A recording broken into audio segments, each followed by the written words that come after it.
When I came here in 2014, we had about 50 students. As it stands now, I have about 150. So that's just life projects. So those are students who have registered with our Disabled Student Services office under the primary diagnosis of autism, not including comorbid disorders and other things that might be going on. But it's projected that there could be around 400 students on campus who are either just not registered with our office or just not using our services, and they're just kind of functioning their day-to-day lives. We have the peer coaching component, and then we still do lunch. So we offer free lunch. That's how we get everyone to come mostly. So we do the lunch, and then we do a structured workshop tailored to kind of like whatever it is their area of interest is. We have peer coaches that consist of undergraduate students who volunteer for us or intern for us, and we train them, and they come to Life Project for a couple of weeks, and then we give them a caseload of about 3 or 4 students. They meet with them once a week and kind of work on what the student wants to work on. We're very big on allowing the student to choose the certain things that they want to work on. And then they meet with them and they work on those through the end of the semester.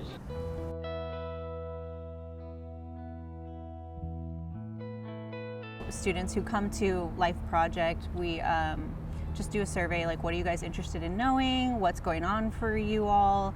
A lot of really recurring topics come up, like stress management, dating always comes up, and then sometimes health and nutrition makes an appearance about every other semester. Students are really interested in wanting to know how to use their resources on campus, and now they have all these meal options accessible, so they're wanting to know like how to eat healthy and that sort of thing. So in terms of social support, I think a lot of students really want that. They're looking for that, but then we see them struggle academically. So it's kind of, it's a hard balance to strike in terms of supporting both. So for instance, my peer coaches, I encourage them and myself when I work with students to do 2 goals, one social, one academic, so that we hit both areas that students really want. Particularly our students who are dorming, it's like a social environment all the time now, so they're wondering how to navigate that, and we're happy to like help them learn how to do the small talk and how to connect with folks and make friends, go to the outings and stuff like that. A lot of what I see, particularly in freshmen just starting college, is their parent will bring them in. Their parent does a lot of the advocating. The parent will email me and get an appointment, and we'll meet like kind of the family and just let them know what we have, and then they'll kind of push them to come to services. So they'll do that, and then sometimes they'll drop out just because it was the parental influence a lot of times, and sometimes they'll stick with us because they really like it. And then another one is they do hit a rough patch, and then they realize like, oh, I could be benefiting from services, so maybe I'll go and seek out what I can get from that. And then another way is through referrals. So if a student is, behaving in such a way that's concerning to faculty or staff, they'll refer them to my office, and then I'll kind of start working with them, or at least meet with them, touch base, and see what's going on there, and what we can do to try to help. We have a release of information that we have folks in Life Project sign. We have them sign it with their parent absent, because I don't want a student to feel pressured or influenced by the parent to sign it. And it has a bunch of different boxes on it, like what we can and cannot talk to their parent about. So it ranges from academic issues to social issues to anything else basically under the sun, but the student has to sign it in order for me to communicate with the parent, like while they're here and working with us. A lot of parents do not like that. Unfortunately, it's kind of legal at this point since they turn 18 and the school as an entity is not to really be releasing that information. So it's a way for us to give students, kind of control of how that relationship goes between myself and their parent, and then also just making sure we're protecting their information.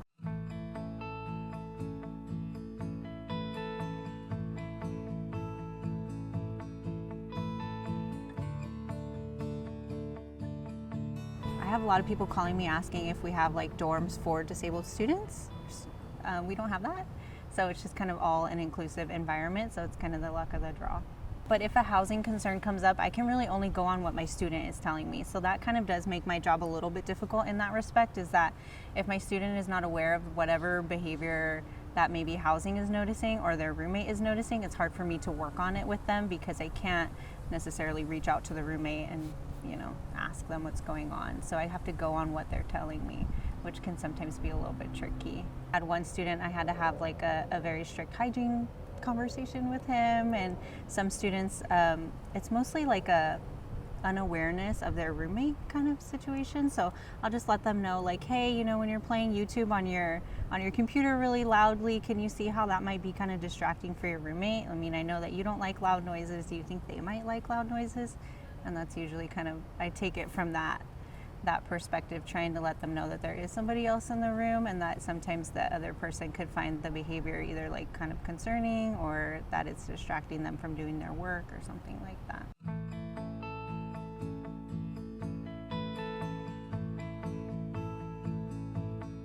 Friend issues, I think, is one of the big ones. They're being socially excluded because they're seen as odd. So that can be really difficult for them. And in that respect, I just encourage them to go to their RAs, because the RAs have been trained basically to work with students with disabilities. So they're kind of at least a little bit more aware than maybe your typical roommate. So we encourage them to go to the RAs and go to the functions and things like that. And then they can work with a peer coach on some of those finer social skills type stuff. In our program, we've developed what's called the relationship rating scale.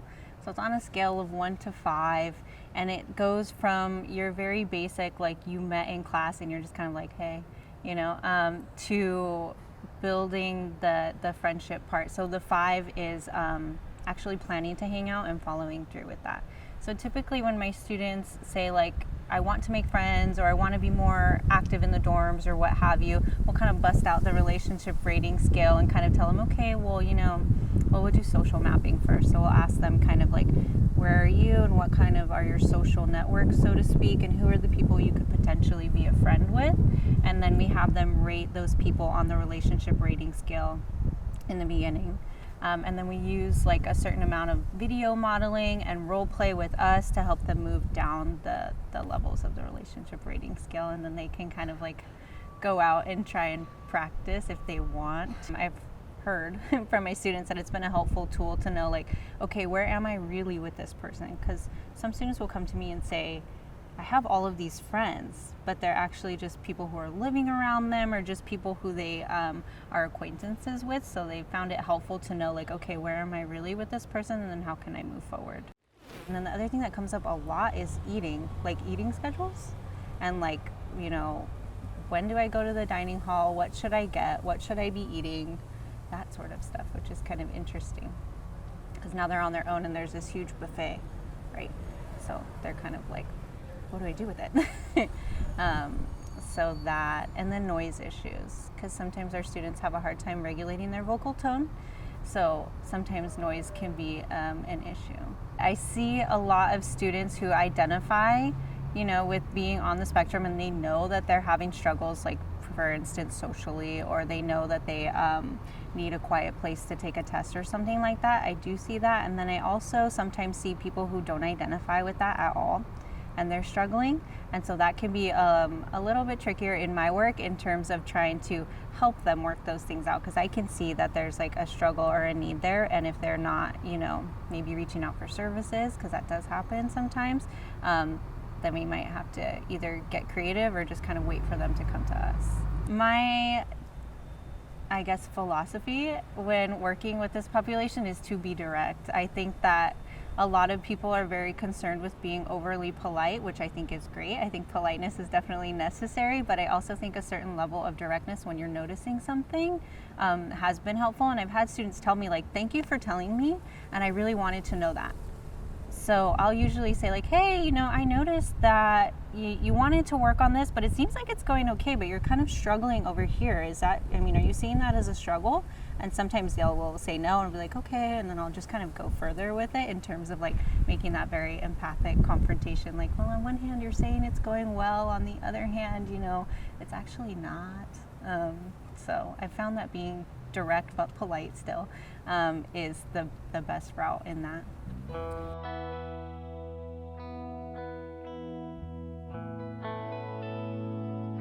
So we do end up doing workshops on internet safety, and kind of making sure that our students are being appropriate online, because I think that it makes the lines very blurry. Texting, as we know, has no context a lot of times, so it is very confusing for our students. Likewise, Facebook, everybody's your friend, has been really difficult for our students. We've had some unintentional stalking-ish behaviors with social media, just because everyone's so accessible all the time, and they know, like, okay, I should reach out to new people, but how many times do I have to reach out to this new person? And if they're not responding, should I reach out again? And then that person is like, whoa. It complicates things a lot.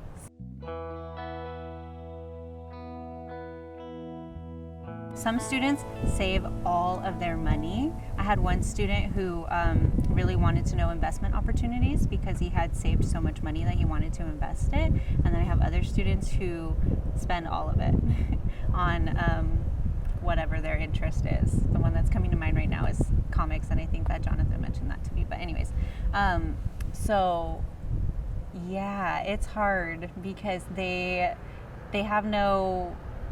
really don't have like a basis to start with. You know, a lot of people don't necessarily explicitly teach money management, and so we do a myriad of different techniques with them. So Jonathan just would bring me all of his receipts for the week, and we'd kind of like just add them up together, and that seemed to work for him in terms of just putting it into a concrete number. This is how much you're spending.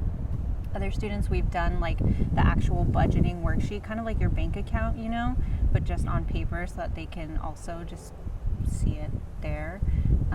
And then we'll also break it down in terms of needs versus wants. Sometimes that can be a really difficult conversation, but needs to be had, I think, sometimes. So that's helpful for students too, to see like, okay, do you really need the fast food, or do you have a dining card that has unlimited meals on it that's essentially already paid for? And that type of thing. So we work a lot with students to try to get them internships. So we think internships are the greatest stepping stone in terms of trying to get them a job, because it does give them that kind of flexibility in an environment that's intended to be a learning environment, you know? So we try to do that, and we work with a lot of different departments on campus too to help our students, you know, with their job skills, because I'm not necessarily a job skills specialist or anything like that. But so we do work with departments on campus. For instance, our Department of Rehab has their workability program on this campus. So anybody who's with Department of Rehab can meet with our workability counselor and kind of get those services in terms of looking for a job. So a lot of times, of course, it's dependent on major, but I would actually say across the board, retail has not been good. Retail is very fast paced. I have students who don't really like working the cash register because it's like too quick for them. And then also the working face to face with people has been a struggle with some of our students. So a lot of my students will say, I just don't want to work retail ever again, which I think is fair. So historically, we've had success in kind of the admin type jobs. We had some data inputting type jobs, and the operator position has worked out really well for Jonathan also, and also just various work study jobs on campus. They have a lot of different departments on campus, but the mailroom has a work study job that sometimes students really enjoy. So it just depends, but typically the admin type stuff. There's no accommodation specifically for like behaviors. Personal aids are not very common on our campus.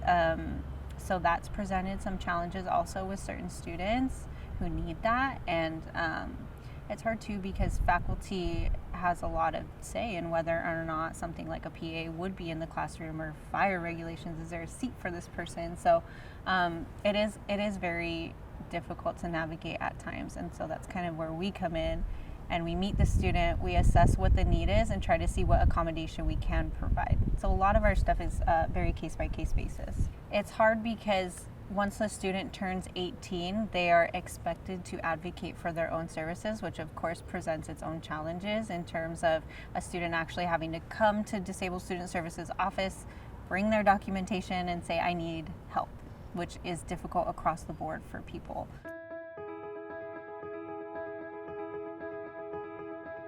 Yeah, so Autism Ally was developed before I got here, so right in the beginnings of the program as well. And program designed for faculty and staff on campus to come and learn more about the population, know what kind of challenges they might be seeing in the classroom and how to navigate those. There's a little bit of role playing in Autism Ally. There's a lot of kind of lecture-based material. I think the biggest message that I like to get across to faculty and staff is that the behaviors are not intentional. It's not to, make anything difficult or anything like that. So just knowing that piece can be helpful for them as well, and then letting them know what challenges specifically we're seeing in college students is helpful for them to know and navigate in that way. And then we have one that is for students on campus, and our students actually do that presentation. So they've kind of put together their own collection of experiences and knowledge, and they present it to their peers, which has been so cool. So I do a lot of scripting with professors at times on how to address the direct behavior, because they can come to me and I can call a student in for a meeting, but a lot of times what I've noticed happening is that the professor hasn't addressed that behavior specifically with the student, so they're all of a sudden getting called in by somebody that they don't know into the DSS office to address a behavior that they didn't even realize was happening. So I do a lot of scripting with professors to see if they can't navigate that in their classroom before I have to step in. It just kind of depends how the level of understanding of the professor too, because there's just some things that, a student needs a break. Our classes here, if you take a class once a week, it's 3 hours long. Yeah, it's tough. So, and I had one professor say that they didn't give breaks during class, and I was like, oh, okay, well, that would explain why this student is, behaving in that way and really struggling to pay attention in class because they need a break. So I think the education piece is important, and I do a lot of that work on my end when they reach out to me. I have a lot more good experiences with faculty than bad ones, I will say, but one story that just comes to mind was a student thought that a professor didn't like him and that he had given him a 0 on his exam for no reason. And he was kind of perseverating on that for a long time, and the professor was really confused. The student was really confused. So I ended up going to office hours with him to just kind of mediate and see the student was petrified of this professor. And I met with them, and the professor had just forgotten to input the grade into Beachboard. And so it's just kind of that ability to advocate for yourself piece where I stepped in and was kind of like, okay, let's see what's really going on here, because the student is so afraid of this professor. He's not going to go to office hours on his own. So I will, go with him and see what's going on. And it just turned out to be a miscommunication. And I think that happens a little bit too, is that, professors are human and they forget things or they slip up and they just want to know how to do it the right way. So I do have a lot of interactions with them that are positive, or when I talk to a professor and I'm just like, hey, this student might need a break or something, and they're like, oh, okay, yeah, we can make that happen. They can just excuse themselves from the classroom and then come back, and that's fine with me. Or like, okay, it works for the student, okay, great. And then, we move forward from there.